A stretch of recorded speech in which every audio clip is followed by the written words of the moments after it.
Good evening. Welcome to this webinar on weighted average cost of capital. Now, I'm just going to briefly show my face on the screen. So some of you haven't seen me before. I know some of you are in our classrooms. So I'm going to switch off my camera now because my internet is a bit shaky here where I am at the moment. For some reason, during the lockdown, it's been slower, and I'm sure you've experienced the same. And that's why I also chose this funny time, because the previous one I did at 1 o'clock and that was quite slow. So I'm going to switch off my screen now. If you can't hear me for any reason, or if you lose my slides, just pop in the questions on your right-hand side.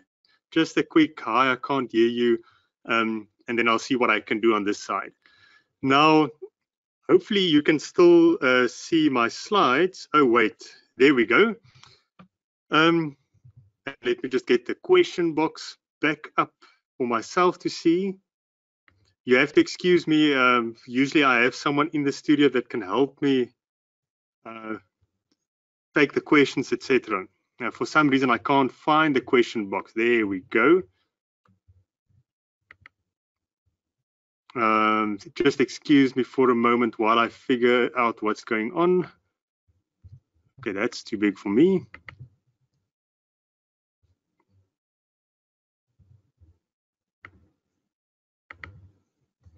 Okay, never mind. So if I don't respond quickly to a question, I'm going to try to have a look throughout the session tonight. So the reason why we're doing this is during this lockdown, we've realized there's a lot of you that's stuck at home and you don't have access to your lecturers. And often, especially with Mac, I have found, because I'm passionate about Mac. I've been teaching Mac since I qualified as a chartered accountant in 2009 at various universities. And I love Mac because sometimes it's very often, something very small that you just click and suddenly the whole topic makes sense. And I found the same last week when I did the absorption costing with the Mac, the costing students. Many of them afterwards emailed me and said, for the first time, it makes sense. And you can spend so many hours wasting time on a topic, and then it's something very small in your understanding that was missing, and suddenly the whole topic makes sense. So my hope with these sessions is that that light bulb will go on for you. I just quickly want to see if I can find my question box, because I can't see it on my screen. I'm worried that I'm going to miss something. So just bear with me quickly while I figure my screen out. There we go.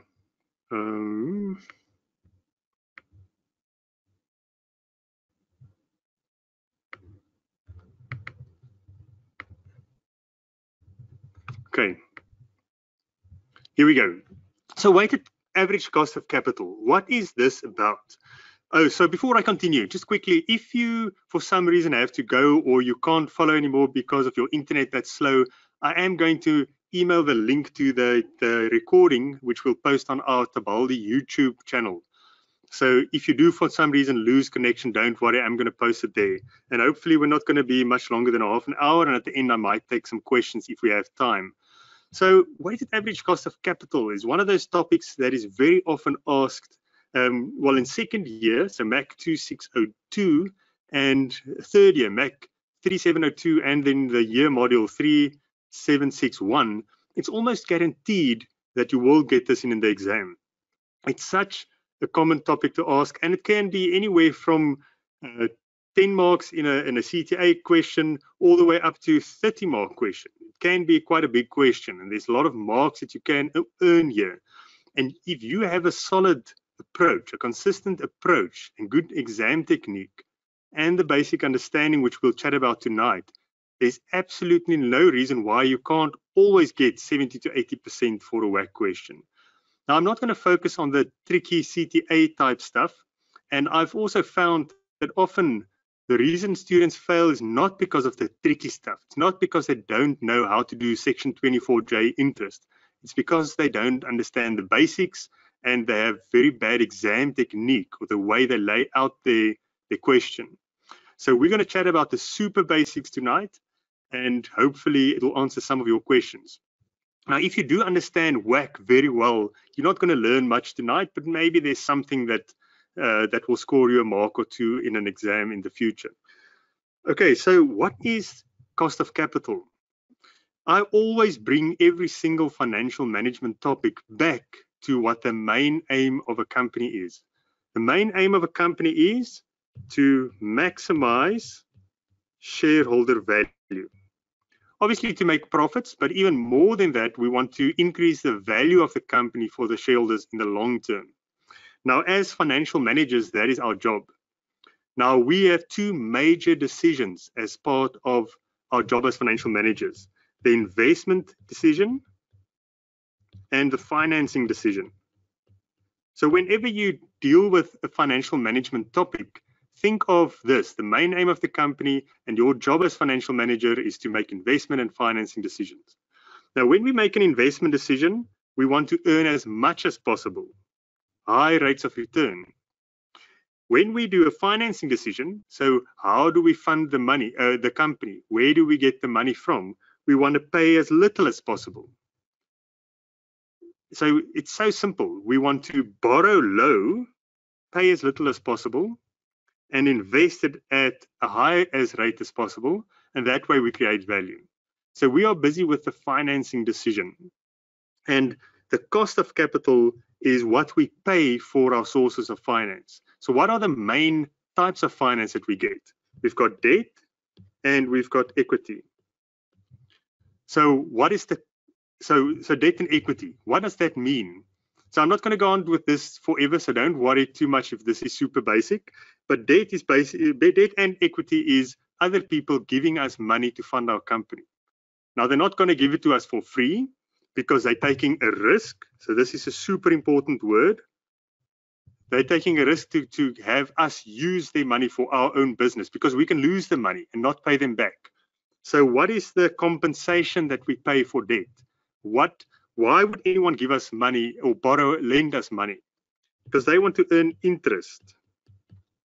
So the interest is the cost of the debt capital, the debt financing. They give us money, the bank give us money to use for a period of time, we give it back, and we pay interest to compensate them for the risk. And that is, we can call that KD, the cost of debt. So our interest rate is the cost of debt. What about equity? So when an investor buys shares in the company, we don't have to pay them dividends. We don't have to, if we lose all their money, they can't sue us, except if we were unlawful. But if we lose money legitimately, they can't sue us. So there's no guarantee that the shareholders, the investors, will get their money back. So they're taking a bigger risk than the banks that lend us money. So what do they want? They want a return. And we call that the required rate of return, or KE. And that's our cost of equity. So the cost of equity is usually higher than the cost of debt because the risk is high. So this is very important to understand. And in third year, it becomes more important. And in CTA, these principles that I'm chatting about now is super, super important. You need to understand what the WACC means, what the cost of debt and the cost of equity represents. It represents the risk involved of them giving us their money to use for a period of time. Now, you can see the cost of debt is our interest rate, or KD, after tax. We'll get to all of this later on. And our cost of equity is the required rate of return that the shareholders want. If they don't get the required rate of return, they're going to take back their money, they're going to sell their shares, and they're going to invest it somewhere else. So we want to know what the average is of all the different sources of finance, because we can have different types of debt. We can have preference shares, we can have ordinary shares. So we can have a whole mix of debt and equity and other financing sources of finance. And we want to know what the average cost is, because we want to know at what rate on average are we funding the company, this financing decision. And then when we invest, we need to invest at a higher rate than our average cost of capital. Otherwise, we're going to destroy value. So we are going to tonight look at the calculation of how to determine the average cost of capital. Now, what is an average? Say our debt equity ratio is 50-50. half of our company is funded by debt, half of our company is funded by equity. And the cost of debt is 10%, that's our interest rate. Let's assume it's after tax. And the cost of equity is 20%. What is our weighted average cost of capital? Or what is our average cost of capital? Well, it's exactly between 10 and 20. So it'll be 15%. So hopefully you all got that answer quite quickly. Now, how did we calculate this? And this is where I want you to use a consistent approach. There's many different ways to do a weighted average calculation, but I want you to draw a table. So you'll write down the components. So there's our equity and our debt. Our weighting would be 50% each. Our cost would be the cost of equity and the cost of debt. So for equity, it would be 20%. For debt, it would be 10%. And then we'll have a final column where we multiply the weighting for each component by the cost of each component. So that will be our WACC column. So 50% times 20% is 10%. 50% times 10% is 5%. And we add it up to get 15%. So there we have our simple answer that we got earlier by just taking the average, but we have it in a systematic way, a nice exam technique to use, because this calculation is going to become quite complicated. And the way you lay out this solution, it might mean passing the question or failing the question. I've seen so many people that understand the basics of WACC, but because of the way that they show their calculations, I can't give them any marks because it's so difficult to find out where they did what. And because the final answer is not entirely correct and you haven't referenced your calculations in a neat way, it's very difficult to find the marks. So when we do our example later on, I'm going to show you how an examiner or a marker will look at a question, a WACC question, and how you can score your maximum marks in it. So are you all happy with this calculation? And now we can change the weighting. So the weighting can be 60% equity and 40% debt. And then we'll simply change the calculation. So 60 times 20 is 12, 40 times 10 is 4, and now our WACC changes to 16%. You can see it increased from 15%. Why is that? Because we have more of the expensive type of capital. So that's how a weighted average works. It is weighted more towards the component that is of a higher proportion in the total. Okay, so that's our basic WACC calculation. Now we're going to look at all the little stuff we can add to it to make this question not a 2-mark question like this one or a 3-mark question, but a 20-mark question. And I'll show you how easy it is to score your marks. So we've just chatted about what is WACC. And next I want to chat about the approach. So we'll mention everything as we go along and refer back to our basic WACC calculation. So you might have heard this if you've already studied your WACC topic, but there's different ways to do the weightings. If we go back to this question, this column of weightings, you might have seen target capital structure as a weighting, or market values, or book values. So how do you know which ones to use? So this is super simple. So you have to, well, you can understand it, then you don't have to memorize it, or it's so simple you can actually just quickly memorize it. But if they tell you calculate WACC using target capital structure, what do you use? Target, obviously. If they ask you to use book values, then you use book values to calculate the weightings. Now I'm referring to this column, the weightings. If they ask you to use market values, then you use market values for the weightings. So it's as simple as that. But then what if they don't say? And this can happen. And this is where you need to understand which ones are higher on the priority list. If they don't say anything, you always start with target capital structure. And the reason for that is every company always try to move towards the target capital structure. Every company will have a target in mind. That's the optimal capital structure, which we won't go into tonight.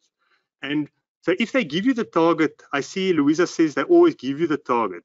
and that's great. Maybe they will in third year, but in CTA, it often happens that they don't give you the target capital structure, and then you have to move on to the next best option, which is market values. But if they give you target capital structure, and they don't specify that you need to use market or book values, then you use target capital structure. And that is where they will give you the debt equity ratio of 50-50 or 60-40. If they don't give you target, then you use market values, because market values are more reliable and more accurate than book values. So market values, so target is first, market values is second. If they don't give you enough information to calculate the market values of equity and debt and preference shares, then you move on to book values. But I am confident that in second year and third year at UNISA, they will probably ask you specifically use target or market values or book values. Or they might, in the same question, ask you to do two of them, target and book values, or target and market values. But the key thing is, the only thing that changes is this column, the weightings column. Okay, so that's the weightings. Next, the table layout. I want you to always use this layout. So here's the layout a bit neater again. So we start with our component. You don't need a heading there. It will be straightforward if you write equity and debt. That is the components of the capital structure. And there might also be preference shares. Next, if they give you target capital structure, you don't need this column because you'll have your weightings given to you. If they don't give you target, or if they ask you to do market value, that is the first column. You have to calculate the market values of equity, debt, and preference shares. And this is where you can earn a lot of marks, especially in CTA. This is often the most marks for the question. Oh, I was asked here to mention interest-bearing debt, current and non-current. So if they ask you, that's a super great question. Thank you for that. So which sources of finance do we include? Because what about bank overdraft or accruals, expenses? So if we don't pay our telephone bill at the end of the month, that's a source of finance. Creditors, provisions. So there's a lot of stuff in the statement of financial position on the credit side, under the liabilities or equity and liabilities, that we don't include in the WACC calculation. Why is that? The only things we include in the WACC calculation is our permanent sources of finance, because it's a long-term decision. It's our financing decision in the long term. We're aiming towards our target. So if our bank overdraft is the temporary overdraft that we use to pay a supplier or salaries at month end, if it's not permanent, then we don't include it. And this interest-bearing debt usually has a current and a non-current portion. Now, both of those, the current and non-current portion, forms part of our total debt. So we will include both of those. It's the total loan or the total long-term loan that will include as our permanent source of finance. Even if we're going to repay it, we assume we need that debt levels to sustain the company. And when our debt matures, say after 5 years, we'll most probably replace it with a new loan. And I've never seen this at UNISA, but at other universities, I've seen them ask questions where they say this loan won't be replaced and it'll be repaid after a year. Then we don't include it in the capital structure because it's not permanent. But if they don't say anything, and in your case at UNISA, they'll never say anything, then you include, and you'll assume it's permanent and you'll include it. The only things you don't include is your bank overdraft, except if they say it's a permanent overdraft, which is unlikely. And you don't include provisions, and you don't include trade and other payables or debt to SARS, etc. So it's only our long-term loans, but it's current and non-current portions. Thank you for that one. So our market values is where we can earn quite a lot of marks. And then once we have the market values, we'll total it and then calculate the weightings, which is simply the equities market value divided by the total, the debts market value divided by the total, and that'll give us our weightings. Obviously, this needs to add up to 100%. Otherwise, you've missed, did something wrong in your calculation. And then next is our cost, which we'll come to in a moment. So this layout is what I always use, this. So whenever I see WACC in a question, when you read your required and you see WACC, write this down immediately. Because if they ask you to calculate WACC, what do you need to do in order to earn marks? It's a stupid question, but it's very valid. You need to calculate WACC. You need to show a weighted average cost of capital at the end of your question.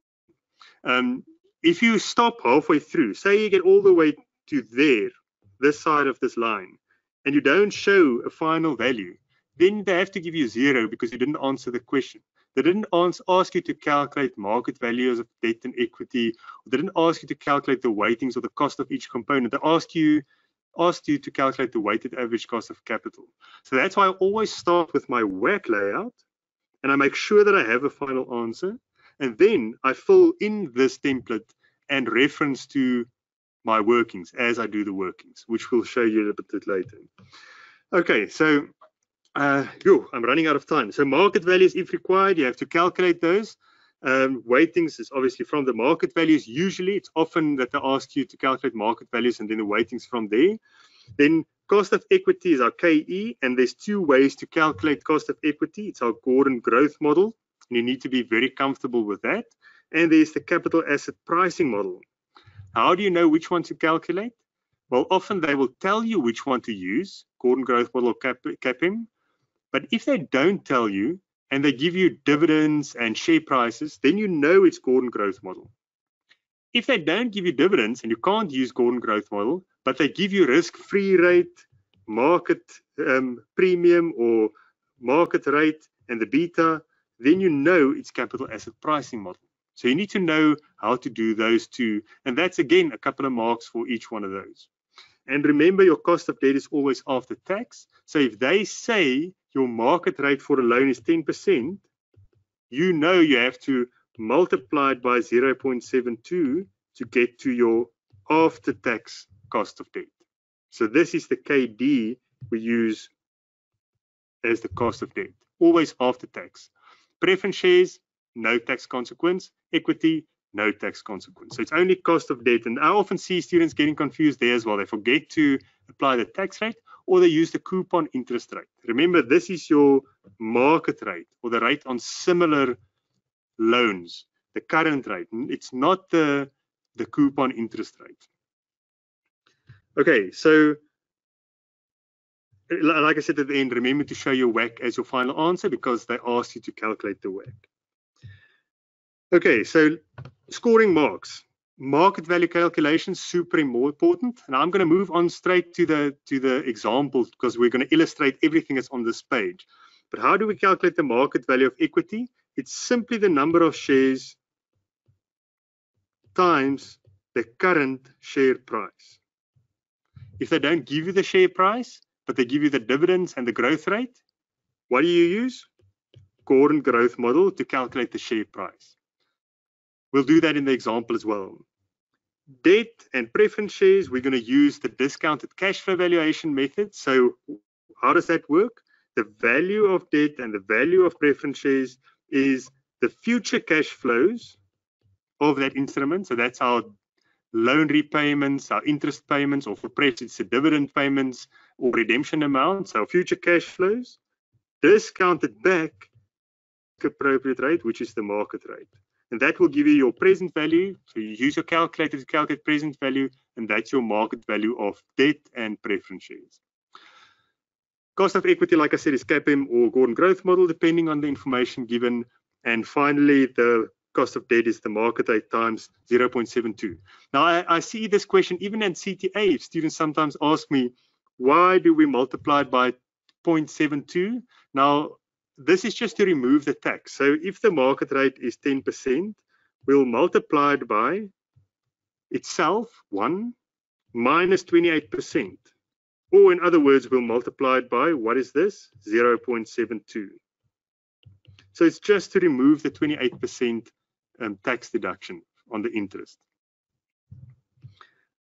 Okay, so before we move on to the example, a promo code, if you want to buy any of our courses until the end of April, you can use this promo code WACC20 to get 20% off any of our courses. you'll see all the undergrad courses is still valid. You only write, and you write in more than a month's time. So there's more than enough time to work through all the examples. We go through everything super slowly, and you can pause videos. It's 5 to 10 minute videos on all the undergrad topics. Or you can later on buy the exam courses, and in some of these free sessions later on, we'll give away some exam courses. So please join us again in future. Okay, so let's quickly look at this example. Now, I'm going to illustrate everything we've spoken about in this session so far, and show you how to lay this out to earn maximum marks, how the examiner would think when they mark it. So let's first read the required. Always read the required first. Calculate the weighted average cost of capital. So can you see that's what you need to give to the marker? If you calculate, you can do anything you like. If you calculate the WACC and it gives you, and you get to the same answer, in this case it'll be 12.27%. The examiner doesn't have to look any further. They'll give you full marks, 20 marks, 20 out of 20 if you answered the question correctly, no matter what your calculations look like. I remember when I marked 300-400 scripts at a time, you can see if the answer is correct and it doesn't look like they cheated by copying someone else, then you give 20 out of 20 without marking the detail, because they answered the question. They don't care how you do it. But often the question or your answer is not correct. You made one small mistake, and now the examiner needs to go back and see where you made your mistake. And this is where you can help them by laying it out very clearly. And this is where I use that table. So immediately I start to think I need 5 columns. So I'll need a component column. So there's our equity and whatever other instruments we have. Then we'll have, we don't know yet whether there's a target capital structure, but we might use market values. And then we'll have a weighting, then a cost column, and finally our WACC column. So we are going to fill in this table. So let's read the information. The company has 300,000 ordinary shares in issue and recently paid a dividend of R2.10 or 210 cents per share. So there's our share price to its ordinary shareholders. Sorry, that's the dividend, not the share price. The ordinary dividend is expected to grow consistently by 5% per annum. So that's dividend 0. So our last dividend, recently paid, means just paid now. So it's our dividend 0, D0, and our growth rate is 5%. So they didn't give us a share price, but we have enough information to calculate the share price now. So they already hint at calculating market value of equity. Next, government bond rate is 7%. So that's our risk-free rate. And the required rate of return on equity on the equity market is 15%. So that's our market rate, the required rate of return on all equities. The company has a beta of 1.2. So what does this paragraph indicate? Capital asset pricing model, KE. So you know that's the components of the capital asset pricing model. And the previous paragraph didn't give us a share price, but they gave enough to calculate the share price with the Gordon growth model. So, and one of the components in the Gordon growth model to calculate the share price, so P0 equals D1 over KE minus G. And our KE, we can calculate using the capping. Can you see how all the information was given, but they didn't give you the share price? So you had to calculate quite a lot just to get to the market value of equity. But we'll do that when we do the solution, because maybe they gave us the target capital structure later on. We don't know yet. The company has 1 million non-redeemable preference shares in issue. The shares have a nominal value of R2 per share and carries a fixed preference dividend of 7.8% payable at year end. That's our cash flow at each year end. The shares have just paid a dividend, so there's no dividends in arrears. Similar preference shares have a fair value of return, fair rate of return of 8.4% per annum. So that is our discount rate, our market rate. So our cash flows or our dividends, our cash flows are determined using the 7.8%. our discount rate is this 8.4%. So just make sure, and this is our prefs. So we know we've got preference shares as well in our cost of capital table. Then last paragraph, the company has entered into a 5-year loan agreement for 3.18 million 2 years ago. So we'll draw a timeline 2 years ago. So we are here, present value, that's where I am now. 2 years ago, we borrowed 3.18 million at a coupon interest rate of 10%. So 10% will be our interest rate. The loan is repayable in one bullet payment at the end. So that's future value at the end. So that's after 5 years from the start, but 3 years from now. So that's why the timeline is so important when you do these discounted cash flow valuations. The market rate on similar loans is currently 9.5%. So that's our interest rate or our discount rate. If you use your calculator, it's the I/YR, the interest rate. Okay, so that's our loan. So we've got our 3 sources of finance, and we need to calculate market values because they didn't give us a target capital structure. So the market value of equity, I should have left more space to do workings here, but I'll show you how to deal with that in a moment. Okay, so equity market values. I don't have enough space here, so I'm going to say working 1. I'm going to put a reference there. Then I'll put a heading below. This is exactly what you need to do when you do a WACC calculation. Start with your table, write the heading below workings, and then say working 1, and this is our market value of equity. We know it's the number of shares times the share price. And our number of shares is 300,000. And our share price, we don't know yet. We need to calculate the share price.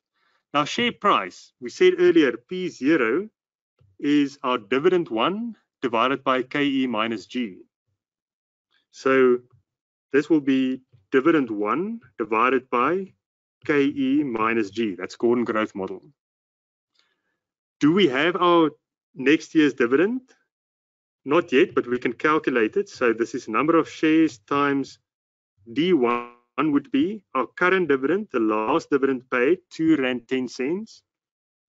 Where did I get that?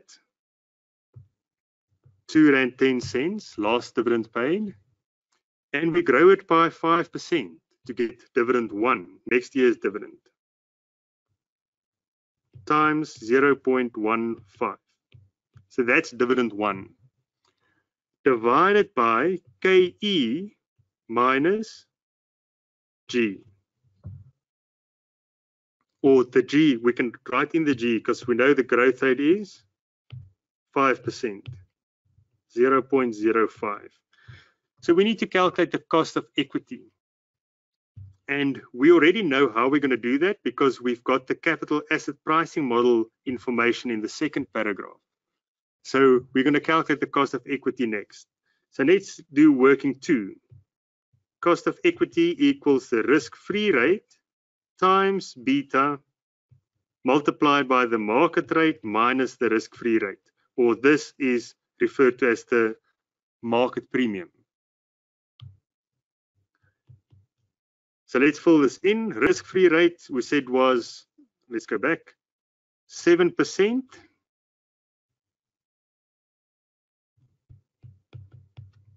Beta was 1.2, and our market rate was 15% in that same paragraph, less our risk-free rate, 7%. Very careful, in brackets here, we've got our market risk premium. So that is the 8%. So if they gave you the market risk premium, use it as is. Then you don't deduct the risk-free rate. But the market risk premium is the market rate less the risk-free rate. And this will give you a cost of equity of 16.6%. And that is what we'll use now here. So I'm going to delete that because you're going to do the calculation and reference it. So 0.166, and we'll put a reference there, working 2. So whenever they see that amount, they can go to working 2 and see how you determine the cost of equity. We said in the working it's KE. So when you show the value, don't just calculate it in your calculator and write it down.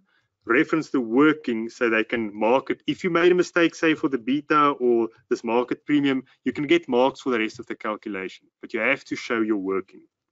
And this will then give us the share price. So all of this is the share price times 300,000, and that will give us a market value of equity of 5.7 something million. And that is what we show in our table here. So 5.702 million 586. So leave enough space. I didn't leave enough space here on the screen. But so you can see all the calculations that went into this one part of our WACC calculation. If you run out of time now, just dump in a bunch of numbers in the rest of the columns and write out your final WACC. Guess something that sounds reasonable. Guess anything, 15%. Because at least you'll get some marks then for the layout and for your cost of equity calculation. But remember, if you stop here, you haven't calculated WACC yet, so you can't get any marks yet. We also have our cost of equity now, 16.6%. Where did we get that? Working 2, the capital asset pricing model. So don't forget your reference there, because if you did something wrong in your CAPM calculation and this came out to 17.5%, they'll just mark it incorrectly and not mark your CAPM calculation. Okay, let's go to preference shares. This is going to go a bit quicker now. So I'm just going to get another pen. Okay, so preference shares. I'll do a working again because there's not enough space, but if you have space, you can do it in brackets next to the heading preference shares or just below it. We'll do a separate working. So working 3, market value of prefs. Remember, we're doing DCF evaluation, so we estimate the future cash flows. What are the future cash flows? It's our million shares at R2 per share, so that's 2 million par value.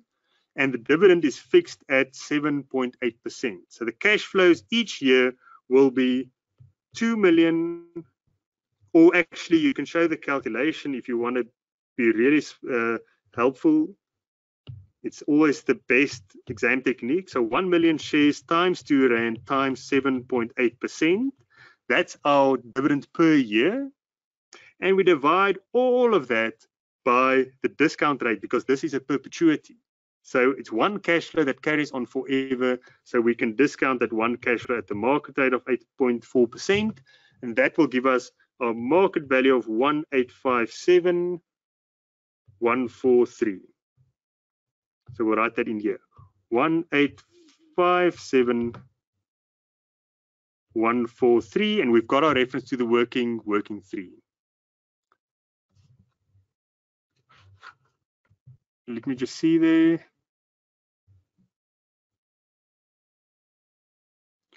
Not correct formula for CAPM. It says RA equals RF plus BA in brackets RM minus RF as opposed. It's exactly the same formula. If you look at the symbols might be different, but so if they give you a different formula, there's so many different ways you can write the same thing. But if you analyze your formula, you start with the risk-free rate, so that's the same as yours next right after the equal sign, plus BA. I don't know what the A means. That's probably the beta for this company, but it's still just the beta. There's nothing else that you add there. And within you've got RM minus RF, so that's the same. So yes, maybe you write it a little bit differently, but it's the same components. It's always only 3 things. Always the risk-free rate, which is always the longest term government bond rate. So if they give you more than one, it's the one that matures the latest, because equity, we assume, carries on forever. So it's the 30-year bond rate or the longest one. And the beta is always just the beta for the company. If they don't give you the company beta, you can use the industry. But if they give you the company's beta, that's the one you use. So that's in your formula that you gave there, the BA. And then within brackets is the market rate and the risk-free rate. So yes, thank you for that. Yeah, but it's the same formula. It's always only those 3 components you look out for, regardless of what they call the variables. or what symbols they use for the variables. So then the preference share, what is the cost of the preference shares? Is it the 7.8% fixed dividend, or is it the 8.4% market rate? It's the 8.4% market rate. And there's no tax deduction on dividends, preference dividends. So there we go. You said multiplied. Sorry, I don't understand exactly. Thank you. Now I understand. Sorry if I misunderstood you. This is wrong. You're right. This must be a plus. My apologies. Thank you so much for correcting me there. That is the mistake I made in the formula. It's plus. It's 7 plus. Then it will work out at 16.6%. My apologies. Yes, because we start with the risk-free rate and we add a component of additional risk. We don't multiply it. That's 100% correct. Thank you for correcting me twice there. It's definitely plus. Yeah. Thank you for that. Oh, that's why I'm glad I show the questions to myself. Thanks for that checkup. Okay, so next, the last one is the loan. So another discounted cash flow valuation we need to do here. So there's two ways we can go about this.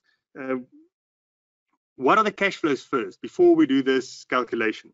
We've got 3 interest payments, 1, 2, 3. Even though it's a 5-year loan, remember it started 2 years ago. So the past is irrelevant. We only look at future cash flows. The only thing of value is future cash flows. So we've got 1, 2, 3 interest payments.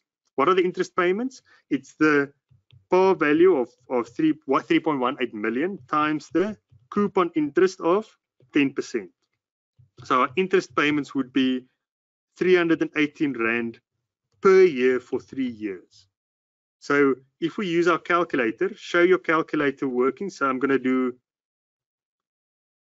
going to do it here, but you'll do it under your heading, working for. So we'll have N equals 3 years remaining. Payment equals our coupon interest payments each year, because we only pay the capital at the end of the period. Present value is what we want, so I'll put a question mark there. And our future value is the final bullet payment that we need to repay. And then the last thing is our interest rate I/YR, which is the market rate, 9.5%. And you'll notice here I don't take tax into account. Now for undergrad, you don't have to worry about tax. You can either deduct tax from your interest payment and then do the after-tax interest rate, or you can just do everything before tax. In CTA, you have to worry about the tax, because then it's quite complicated with the Tax Act that has a funny thing in there. So for you, do it before tax. So the cash flow is before tax, therefore the discount rate is before tax. And now you can punch these 4 elements into your calculator and you can write out your present value, which will be 3.219 million. Okay, so the other way that you could have done this was with a table. So you could have done like the present value, net present cost calculation. So we would have had our interest and our capital. The interest would have been 318 in each year, and the capital is right at the end. And you'll have your total cash flows. You discounted at 9.5% using the net present value function in your calculator, but you'll get the same answer, 3.219 million. So 3,219,892, and we'll say working for. Very important, reference your working. And what is our cost now? The cost is not the coupon interest, it's the market rate on similar loans, 9.5%, but after tax. So we don't show 9.5, we'll have another working year, working 5, cost of debt, 9.5% times 0.72, which will give us 6.84%, and that's our working for the cost of debt, 6.84%. So working 5. So can you see, we've referenced every single working that we've done. So when they see the WACC here is not correct, they'll go back and see market value, yes, correct, so you get 5 marks for it. Or incorrect, working 1, what did you do there? So they'll mark working 1. Preference shares, working 3. This is correct, get all your marks. Loan, incorrect, what did you do? Go to working 4 and mark working 4 for some of the marks. So that way you can still score quite a lot of marks, even though you didn't get any of the final values correct. Now we'll add up let's just do it correctly. You'll add up all the market values to get to the total of 10.779 million. Next, we'll calculate the weightings. Now, there's no nice way to show the calculation here, but it's pretty straightforward. So you could say component divided by total or something as a working there, but this is usually just 1 mark, so don't worry too much about that. What you will do is take the equity value divided by the total value to get to a weighting. So this is 53%. Then the preference share value divided by the total, 17%. And then finally is 30%. And I would just show the 100% at the bottom because it shows the marker that you did calculate this correctly. And remember, you get the mark for doing the calculation correctly, not for the actual numbers in there. So as long as it adds up to 100%, you should get your 1 mark for the weighting. Now always mark with your mistakes as long as you show your workings. And then the final calculation we need to do, and I'll show you how to show the workings, is the WACC column. So we'll say weight times cost equals. So this is a nice way to show the workings. The other way was to give symbols to the heading, to the columns, and then just at the end say B times C. But I like this. You just show times equals, and it's pretty straightforward what you did. And there again, you can guess numbers if you are running out of time, because they are not going to recalculate your numbers. And if we add this up, we'll get 12.27%. So this last bit here, don't spend 5 minutes if you've already run out of time. Guess numbers, write down a WACC, show your workings. That's more important because it shows that because many students will get this final answer wrong. If you have one small mistake somewhere, your final answer will be wrong. And the markers will not recalculate every single thing. They'll just see this is wrong, but you did everything else correct except that one thing. So you lose 1 mark, 19 out of 20, as long as you show your workings, all your workings.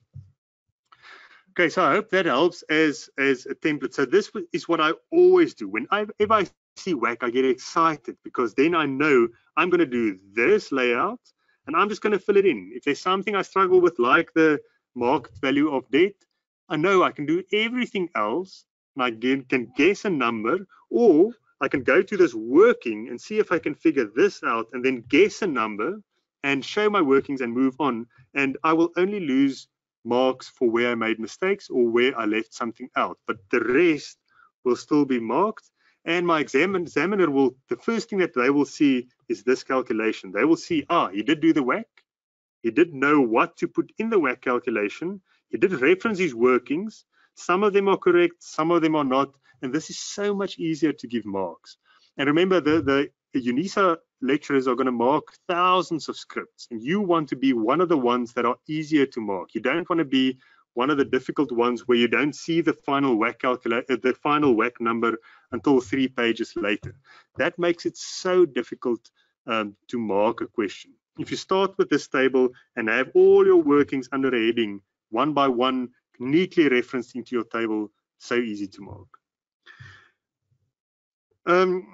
Yeah, that's the end of tonight. If there are any questions, please email us at queries@thebaldi.com. Questions on our courses, questions on weighted average cost of capital, or any suggestions for future topics that you want to be covered like this in a free webinar, either for financial management, so MAC 2602, 3702, or for costing MAC 2601 and 3701, please send it to us at queries@thebaldi.com. And then if you are studying auditing and one of your topics are substantive procedures, so audit evidence, specifically I think it's ISA 540, I think it's analytical procedures, if I'm correctly. I hate auditing.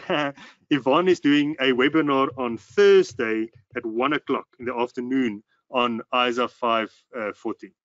And then also, if you prefer 1 o'clock in the afternoon, please let me know again at queries@abaldi.com or in the questions now, and I'll move it back to lunchtime. I don't know, for me, it doesn't matter really. I just hoped the internet was better tonight. And thank you for joining us. And please, we'd love to hear from you. And thank you again, Zipate, for letting me know about that CAPM. I'm so sorry that I thought you were wrong, but it's definitely a plus, not a multiply. Thank you so much for that. Enjoy your evening, guys, and stay safe. And please chat to us. We want to help you through this lockdown study period. Cheers, guys.